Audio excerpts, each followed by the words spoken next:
मचिया ही बैठी है सासु तबऊ हरिया रज कर बऊ हरिया रज कर हो सासु सब साखी वो खाला हमारी हमहु छठ भूखा बाय हमहु छठी भूखा बाई हो सासु सब सखी भूखल हमारी हमहु छठी भूखा बाई हो यतनी बचन सुनी सासु बीर बोली बोलाई बीर बोली बोलाई हो बहुआ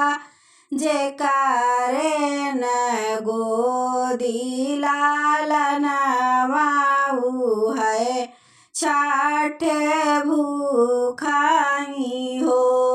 बहु हरि जे करे न गोदी लालन वाऊ है छठ भूखाई हो यतनी बचन सुन बहु हरि नयन आसु ढूरई नयन आसु ढूरई हो मैया कैले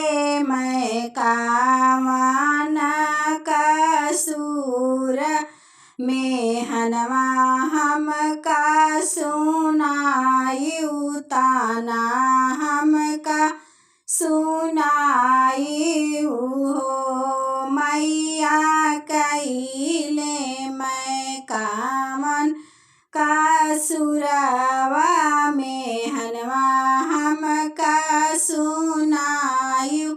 ताना हमका सुनाई हो एतनी बचन सुनी बहु हरि नयन आसु ढूरई नयन आसु ढूरई हो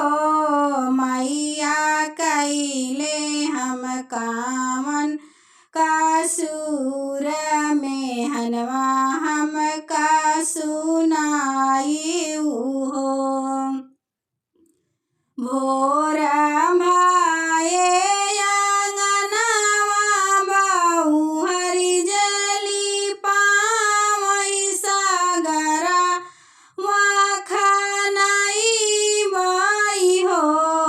मैया भले विधि सासुर उठी जाई है बरत हम करबई बरत हम करबई हो भोरा मई में अंगनाली पाई मई के सगरा खा नई बाई हो मैया भले से ती सासुर उठी जई है बरत हम करबई बरत हम करबई हो दूधवाय महुआ चढ़ाई बया दहिया